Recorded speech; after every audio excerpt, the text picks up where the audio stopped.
love presenting with Brad and David just because my role in this sort of comes after their role, which I think has been really critical and really beneficial in terms of trying to understand how this fits into a procurement-based approach. What does this mean in terms of the carbon goals that we see as sort of the AEC industry? How do we better advise our clients? All these things are sort of like slowly moving forward, and I think really exciting ways, and sort of getting vision into what Brad and David are doing. I think they're doing fantastic work on advancing a very tricky, both complicated politically, and from a technical, ecosystem view aspect of it to kind of push this forward. So I'm going to talk a little bit about the tool that we've developed for the AC industry to kind of accept these types of analyses moving forward. I'm going to present a proof of concept analysis for the airport, where we took sort of some of the nascent data that David's been producing that's available in that carbon map and beyond on their website, on sort of like how one might go about mapping different transparency levels to those carbon factors as a proof of concept. Big asterisk though, right? This is all the raw data. As David mentioned, there's a technical committee moving forward trying to understand how to QA/QC this data or make recommendations around the data methodology. So this should be viewed only purely as a proof of concept of what could come down the pipe, depending upon what happens in that committee.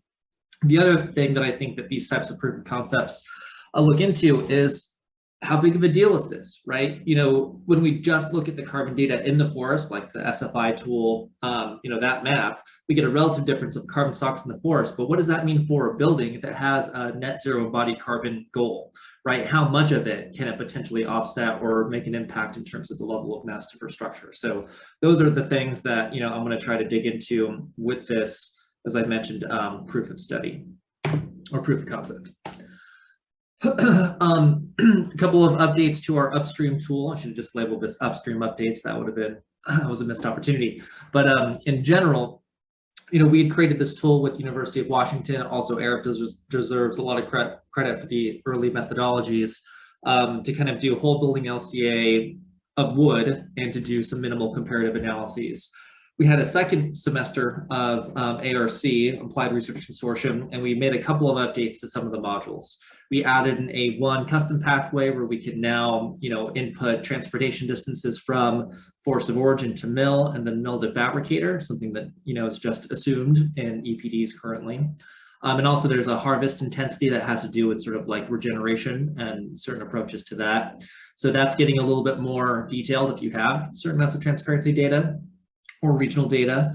We also updated the end of life or the downstream emissions. We've got municipal waste end of life distributions that we did for Washington and Oregon, which gives us a little better sense of like how much is really going to incineration versus landfill based upon wood type. And then we've also been doing a study with our structural engineering and demolition contractor friends to come up with disassembly and salvage factors for, let's just say, CLT, whether you have a composite topping slab versus not, how might that affect how much of that CLT you could salvage down the road, and providing some guidance for how to incorporate that into the tool. That's sort of moving along as well.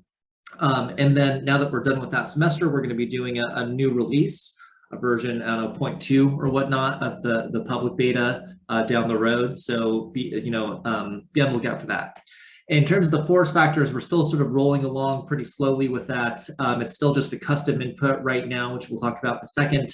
We're currently being incubated by the Carbon Leadership Forum's incubation program, and we've been just understanding sort of use cases and getting some stakeholder feedback around that case, as sort of the research continues to move forward. So that's sort of where we're at currently, and let me talk a little bit about how it can be used right now. So it's funny, I was putting this together, last night, and I was just screenshotting all of the input modules for the tool and put it all in this one slide. I'm like, 2.5 years, like this is all I have to show, right?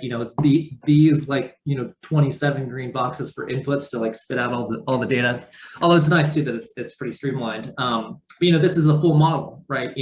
All within the spreadsheet, full cradle to grave, even getting into some other types of aspects around comparative LCA. But this is still the forestry module, right? Right now we just have the custom data source is the only drop down that we have, and you have to input in kilograms of CO2 per meters cubed of industrial roundwood value that then gets applied to the input volume of wood for the system, and all the conversions take place. But the question is like, what the hell do you put in this box? And like I said before, probably nothing at this point, right? But as sort of this research becomes more available, this will be pretty flexible, and we have some decisions to make down the road if we try to streamline certain factors that are coming out of different research groups, or we just sort of keep it custom and do all the post-processing outside the tool and funnel in the tool. There's lots of decisions we'll have to make in the near-term future, but proof of concept time.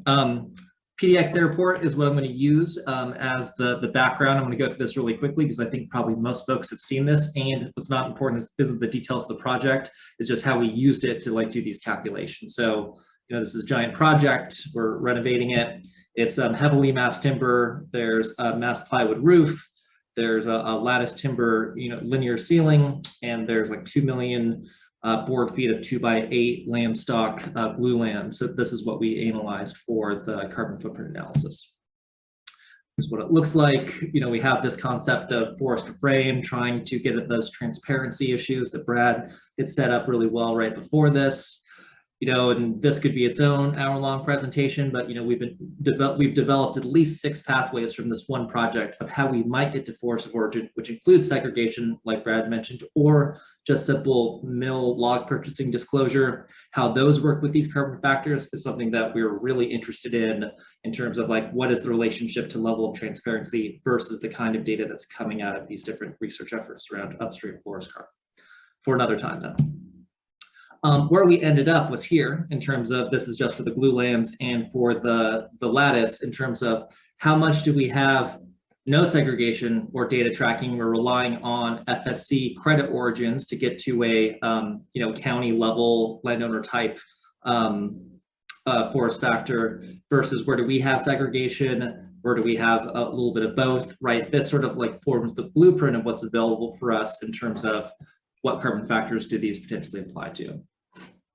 And of course, the roof, I think this month, was it July, is starting to get chopped up now and moved over the existing building. So everyone's super excited.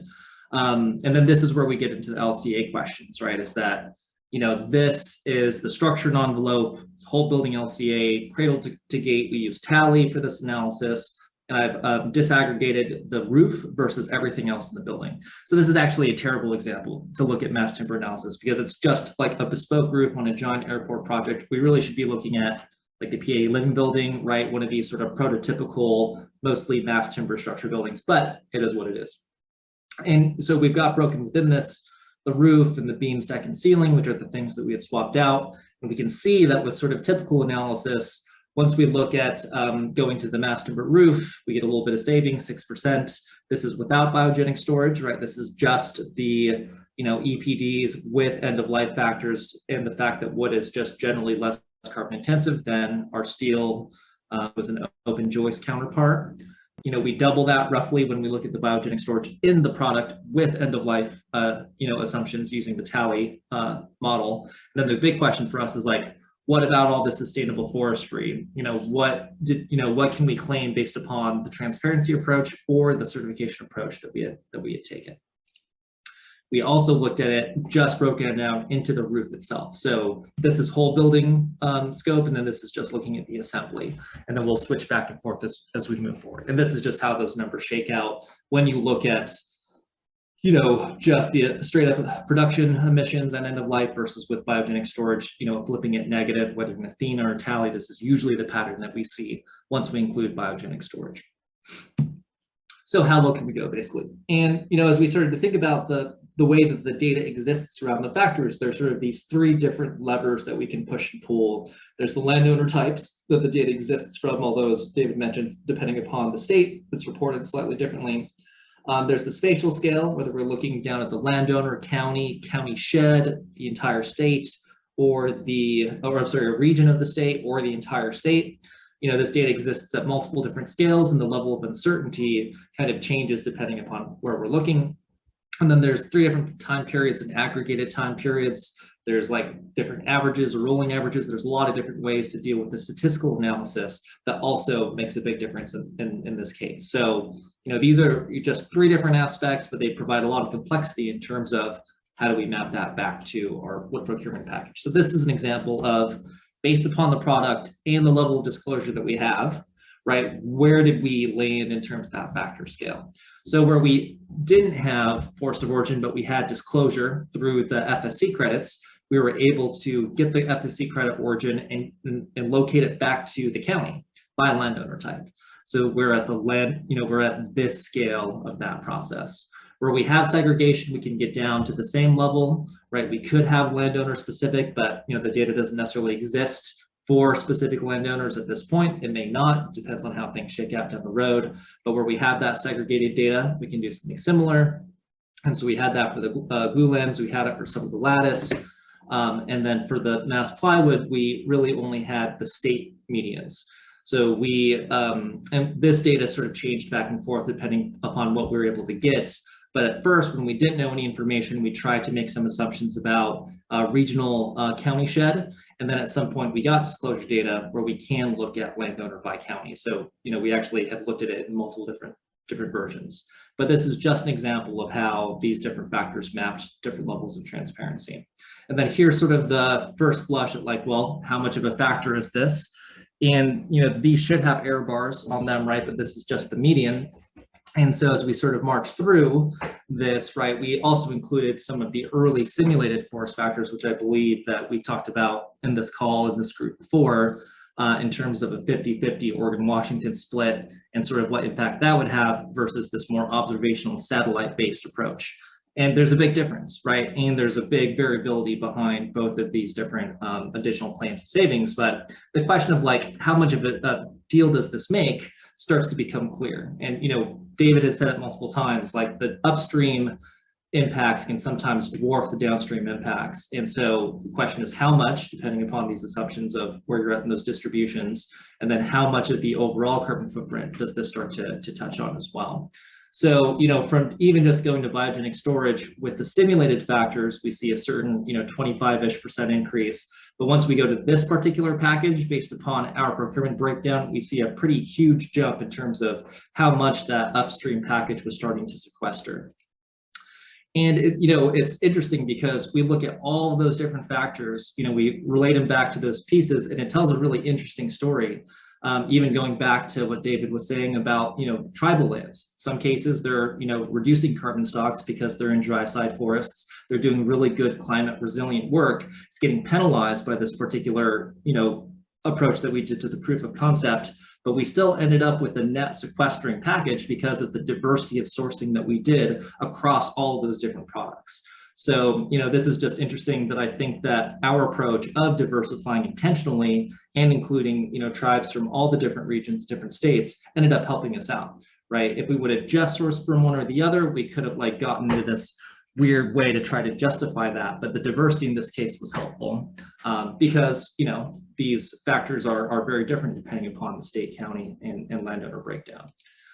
And then so when we zoom back out, the whole building LCA, this is sort of where things landed, right? It was an additional 3% savings with the simulated factors, and then it was a pretty substantial 25% increase, all the way up to a potentially 40% reduction when we look at the observed factors. And I just sort of marked where the lead credit maxes out at, just to sort of show that even a 3% difference is significant, I would argue, as we're talking about point credit thresholds, because it's like we don't really know what percentage of reduction is like good, bad, aggressive, not aggressive. But the fact that it's this amount, should make us all say that like, okay, this does make a difference. And the variability behind it is actually also good in that our procurement decisions and the intentionality of that, we know makes a difference as well. If all these data distributions were super tiny and it's like, well, it doesn't really matter what I did, I'm always going to end up here, it wouldn't matter. But these are huge distributions, right? So what we do choose and how we start to be intentional about that does make a difference. So that's my optimistic characterization of data variability. So as we're moving forward, this is a very simplified version of a very complicated diagram of really what are those different pathways of transparency and procurement, and then sort of what different types of carbon factors could you use based upon the early EcoTrust research. So depending upon if you have certification, you could go straight to certification factors like the stuff that I think Brad's producing, or maybe SFI will eventually. If you have the origin, you could skip into these different scales of the satellite data versus all these other different levels of transparency. But with that, I'm going to go ahead and cut it so we have plenty of time for questions. That was indeed the last slide. So that's where we're at currently.